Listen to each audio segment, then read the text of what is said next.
guys, welcome back to Let's Play Final Fantasy VIII.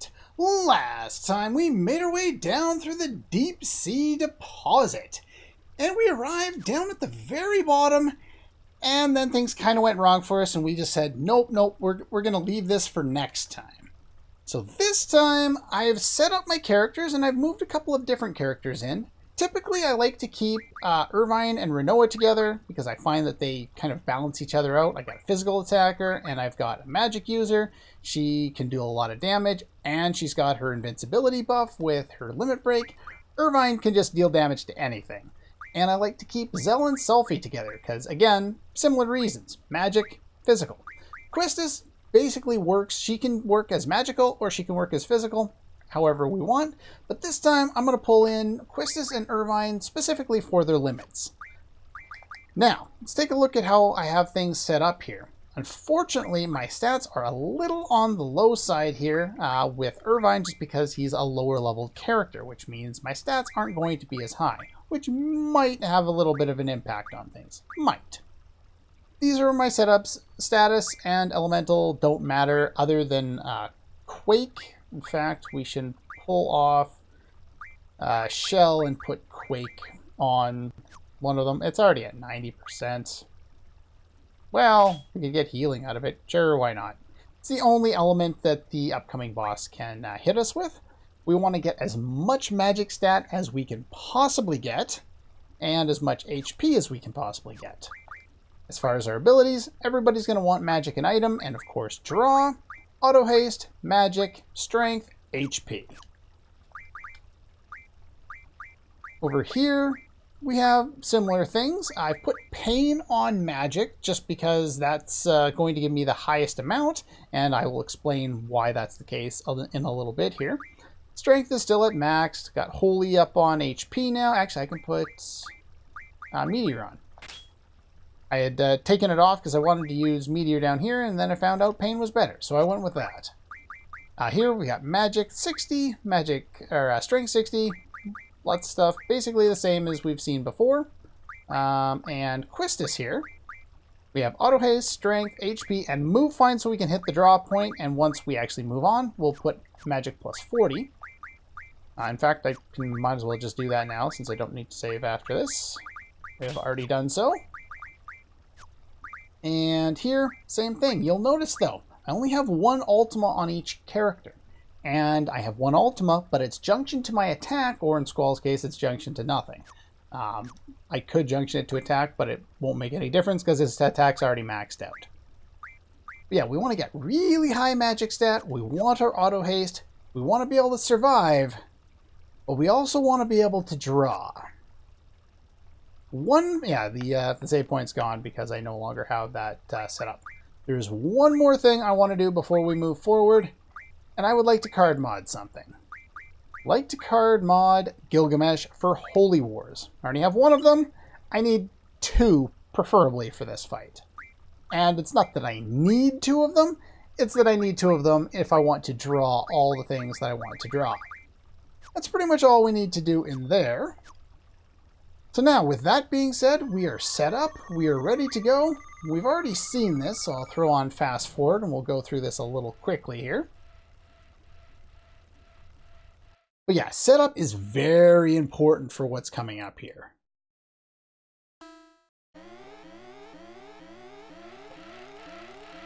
The amount of AP you get from the upcoming boss is also 100, so you're going to want to make sure you set your abilities appropriately so that you're actually getting something out of all of the abilities that you're learning. And with that being said, we have boss time against Ultima Weapon, who is using Cloud Sword from Final Fantasy VII, and I love it. First things first, he's going to use Light Pillar. That sucks, because Light Pillar guaranteed 9,999 damage unless you're using either Defend or you're using Invincibility. Speaking of Invincibility, Holy Wars, set those up next. So we're now invincible. I'm not going to fight the guy like this, but he has Ultimas. he also has a new GF. The final GF in the game, Odin. Odin is broken levels of powerful, but more important than that, we would like to get our Ultimas. And this is the fastest way I can think of to stock up all the Ultimas, so we want to get as much of a magic stat as we can. I will draw these Ultimas in my test run. I went through 2 Holy Wars during this period of time, so I will let you know how long it takes this time around. And once we're maxed out on Ultimas, then I will see you in a moment. Okay, we're back, and our second Holy War finished just in time for me to draw all the Ultimas I want to draw. Everyone is now full on them. Okay, so Ultima Weapon. He takes regular damage from everything. He is immune to gravity. He will have between 50,000 and 160,000 HP, depending on his level. And he's immune to all status effects. You can mug a 3 stars from him, or he will drop some Ultima Stones. So it's up to you. It's 100 Ultima Stones. So either you want Ultima Stones, or you want the 3 stars to change into triples so that you can get more triples. I don't really care one way or another, so I didn't bother to equip anything to do with mugging him. The way you want to fight this guy is, first things first, you want to hit him with Meltdown. And we're going to want to heal Irvine, who is low on HP. And Meltdown is not guaranteed to hit this guy, so he's on standby to help make him purple if he needs to be purple. And then we're going to start casting Aura on our characters, because we want to get our limit breaks, but we don't want to be too low on HP.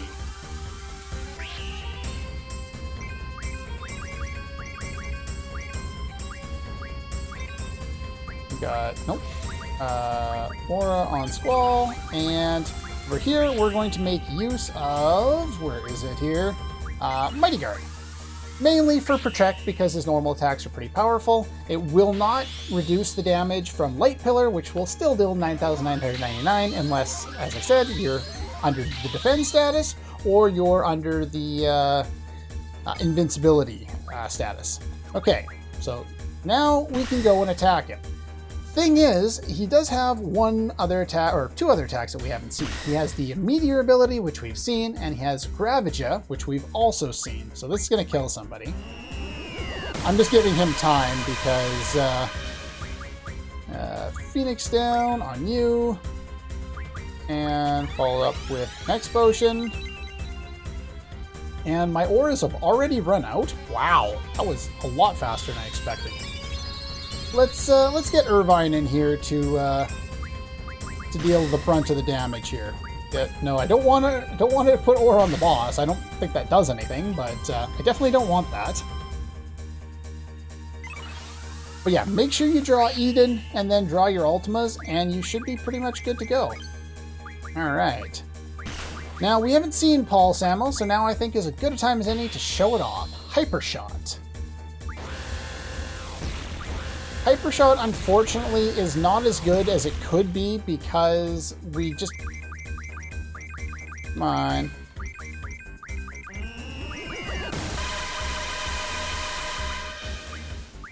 Okay, we'll Phoenix down you.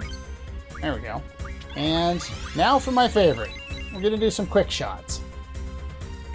Then Squall can jump in if need be.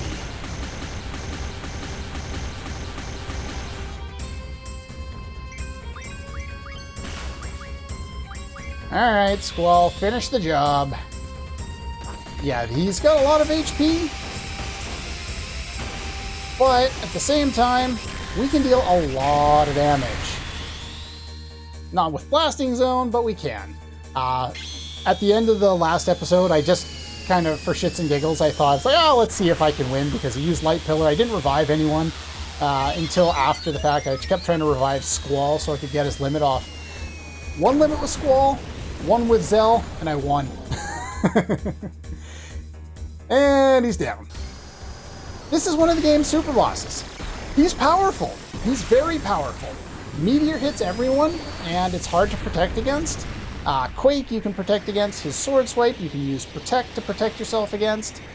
Gravija reduces you by 75% of your maximum HP. If he hits you with that, you'll have to basically counter with a Mega Elixir.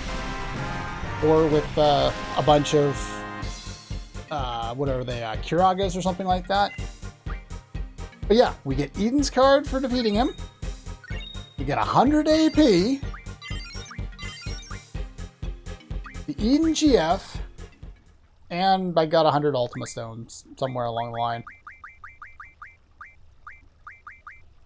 I'm supposed to have gotten 100 Ultima Stones. Where are my 100 Ultima Stones? I got gypped! He didn't give me my Ultima Stones! He's supposed to give you Ultima Stones when you defeat him! Huh. I've never had that happen before. Well, whatever. I don't really care. I've got my Ultimas. I've got Eden. I don't really need the Ultima Stones anymore because, as you can see, as far as Ultimas go, let's see here. You've got max. You've got max.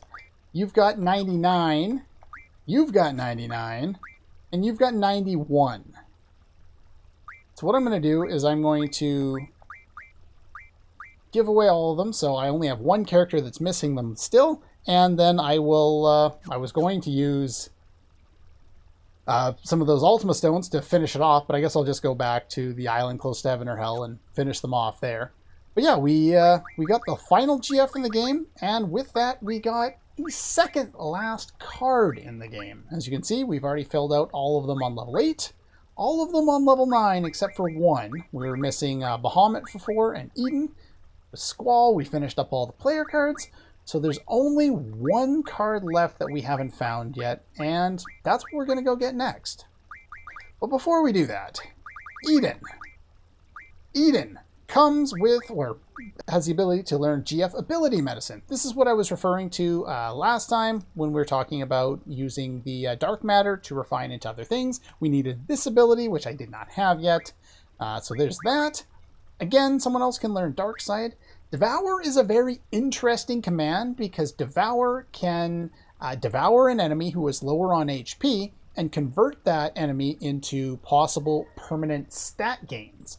It can also restore your HP and stuff like that. It takes a long time for the move to execute because it's got a little animation to it. It's not the best way of raising your stats, but it's an option if you care. And if you look on, say, GameFAQs and look at a list, you can find out which particular enemies you can devour and what you can get from them for devouring them in terms of your stat gains and stuff like that. Eden also has the hit, evade, and speed junctions by default, which is very nice. It's going to fit right in with my characters and how I have everything set up ahead of time. But yeah, now that we have everybody, there's a couple of abilities that I still want to learn. Not many. Initiative would be nice. Auto Protect I would like to, and then I'll work on Rare Item, but I'm not going to actively try. Finish up Auto Shell. Finish up Dark Side. And what else? And finish up Auto Haste here and Status Attack, and that's pretty much it. So what I'll do is I'll probably go fight a handful of battles against Cactuars, just so I can finish up the last few things that I need. And there should be no enemies on the way out, so you can just go out on your leisure here. And once we're done that, I will meet you with a few more abilities learned, and I will meet you over at the Central Ruins, where we skipped out on something on Disc 2 that we could have done. Now is pretty much as good a time as any to do that, since, well, we don't really have any reason not to anymore. So anyway, I'll see you in a moment. Okay, we're back, and as you can see, we've made our way to the Central Ruins. This area can be done at any point since the first time we came here to get Toneberry. I specifically chose to do it and wait till now because this is the last time we actually get something unique out of it, and just because when we complete it, things get a little tedious if you're hunting for items in battle, or trying to use Angelo's Search, or trying to draw from a specific enemy, and I'll get into that more when we get there. But anyway, let's take a quick look at some of the abilities. You have learned Auto Haste, and I think we were on Status Attack Junction, so that's great. Now you're just going to work on Alert for the rest of the game. That's the only other thing worthwhile on you. You had nothing left. You're going to finish off Auto Shell, and then I don't really care what you do. And let's see, Rare Item we're working on for you. I got Mug and I got Auto Protect. Those are the only ones that really matter on Bahamut there.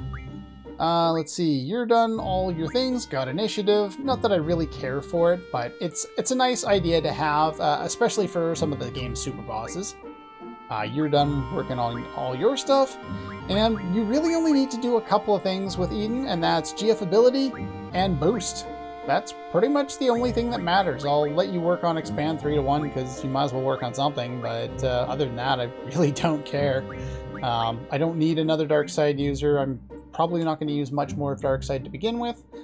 Just for whatever reason, drain doesn't seem to work as often the further you move on with the game, so oh well. By the way, that GF Eden went on the magic user. So whoever has Quetzalcoatl Brothers and Siren, they get Eden, and it works well because it gives them evade and hit junction, and we just got one missing from you. You're missing evade and luck. You have all of them. Well, if we look in here, we're missing one person with evade. We got that. We're missing 2 people with luck. We've only got one of those. Let's fix that problem, shall we? I also got all the Ultimas I need, so everyone's maxed out on Ultimas at long last. And I have Encounter None set and Mug set for this area. I am Odin. Yes, we're finally coming back for Odin. There is a draw point over there, which I already talked about before. I can't remember what it is off the top of my head, but it does not really matter. There are 3 draw points in here.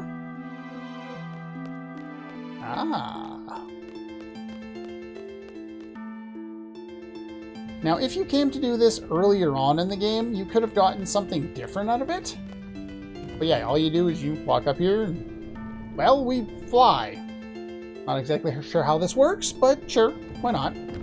And I will specifically go up the wrong side over here to show you the draw point over here, because I can't remember what it contains. The right way is the left way. You do not need to go over here. This is a waste of time, but I would like to show the draw point if I can. And everybody's so slow to get off the ladders. It contains arrow. You're welcome. God, they're so slow. Come on, you can do it. So slow on the ladders. I'm not sure why they went so far out of their way to animate them specifically getting on and off the ladders properly, when I guess it's not like we needed it. It's nice, I guess, in a way in terms of accuracy, but at the same time it's tedious, especially when you have a timer going on you. So anyway, let's go up here.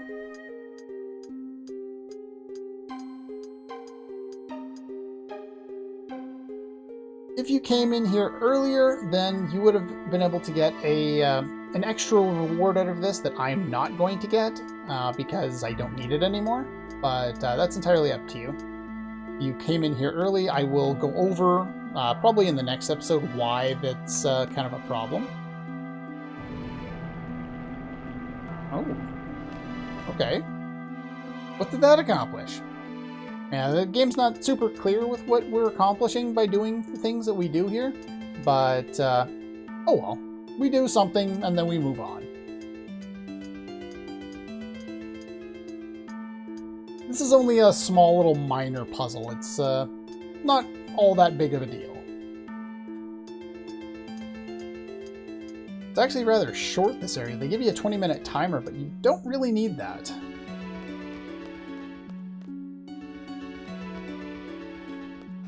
Oh yeah, do this first. Okay, there we go. Yeah, that lit up this thing, and then we go up the stairs that are revealed over here.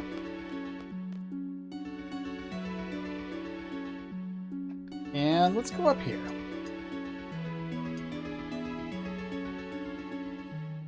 And again, really, really slowly off some of these ladders here. Alright. Let's take out his eye. It does not have a right eye. So now you have no eyes. He can't see. He's a little blinded. But yeah, I'm not sure why you have to do this the way that you do it, but you do. So you grab the eye from the first statue there. You continue to follow up the stairs. Here's the third draw point, containing pain. We don't need pain. We have enough of that from doing stupid little quests as is. Ah, this one's not that bad. I always enjoy the battles against Odin in these games. Let's put the left eye in. Now he's got 2 eyes. And it'll feed you a code, which I believe is randomly generated. 48, which I'll write down. And now that both eyes were in there, we got the code. And then we need to take out both the eyes. And then we need to backtrack down.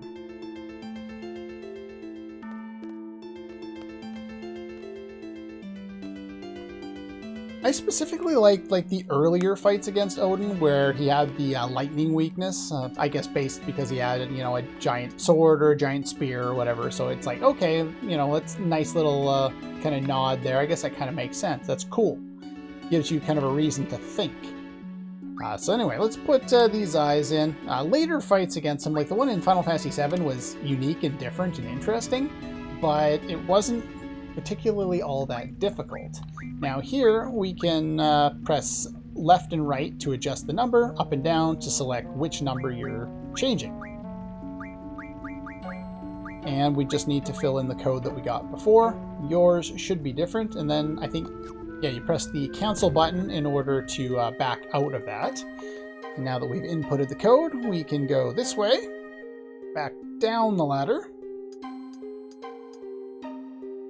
Before you go in, make sure at least somebody has Mug. I have Mug on 2 characters right now, so that's nice. Yeah, I guess that's pretty much all you really need going in here. Hello. Prepare thyselves. The weak shall perish, the strong shall triumph. Grant it to thee, huh? Well, as with pretty much any other potential GF, we have to either draw it or defeat it. In this case, we have to defeat it. First things first, Mug. Get ready with Cure. Well, I didn't need to cure that time, but you definitely want to make sure that you get Mug to work on this guy.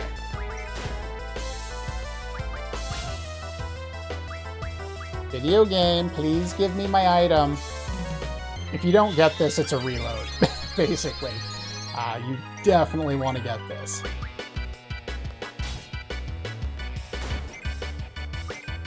I don't know how much HP he has because I don't have his information pulled up. Really? I'm surprised.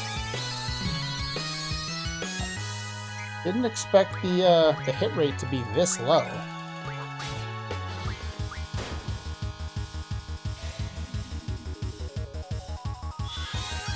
So I'll multitask here and look up Odin in the meantime on my notes here. Keep. Oh, we got it. Okay, never mind. We got the Luck Junction scroll from him then, because that's all he's supposed to have, and he's dead. Well, okay, what stats do you have? He gives 20 AP, and he is immune to gravity. What else? He had between 1,300 and 31,000 HP. He's immune to all status that you would care to inflict on him. And the very... Oh, I didn't show it off.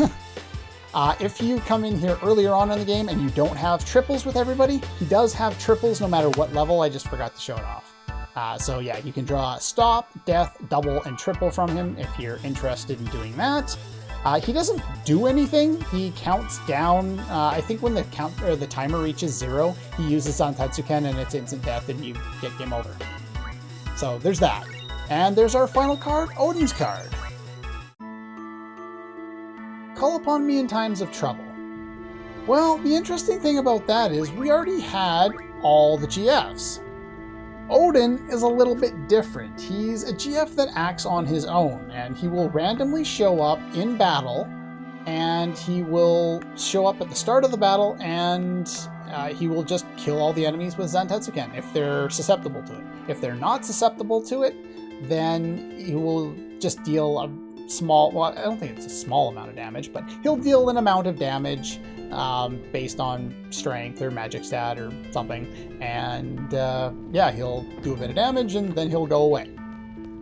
He shows up at the starts of fights, and because he shows up at the starts of fights, it's kind of tedious if you're trying to get a specific item to drop or a specific enemy encounter because you're trying to draw some spells. So I saved him for now just because it didn't really matter and I had a way of getting enough triple spells anyway. That's the only other reason you would want to fight this guy earlier on. But yeah, now that we've done that, I'm going to run into a couple of battles outside. First, I will have to turn off Encounter None, but we'll throw on a bunch of things for you, sure, why not? And instead of that, we'll give you Strength, and we'll give you Spirit, and over here, we will give you Magic and HP. Yes. By the way, for defeating Ultima weapon there, we actually get a full seed level. No matter what your seed level is, it will just go up by 1 level. As you can see with the star on the cards there, we've collected all the cards in the game. We have all of them. And next time, we're going to spend a lot of time not having all of them. We're going to get rid of a lot of cards, and we're going to pretty much try and set ourselves up as best as we possibly can and get all 6 of our characters in the action here. Now, the chances of Odin to show up are random, so he will show up at the start of the fight if he's going to show up. So I'm just going to run into a few enemies until he happens to show up, and then we can show off what he does, and that'll pretty much be it for this episode.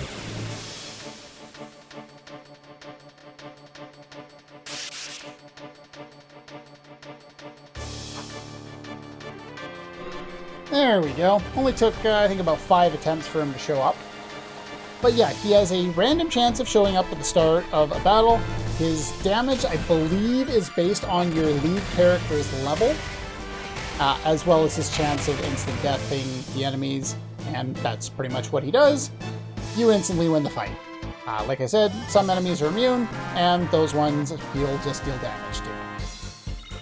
So anyway, that is Odin. That was Ultima. And even though he didn't give me my Ultima stones, we now have all the cards, we have all the GFs, we have all the abilities learned that I really care about learning. And next time, well, we have all the items that we possibly need to give all the stats we want to our main 3. And if we play a little bit of card mod, we'll have enough ability points and spells and junctions and stats and all that to give our secondary characters their own set of gear as well. So anyway, that's all for this one, and I'll see you guys next time.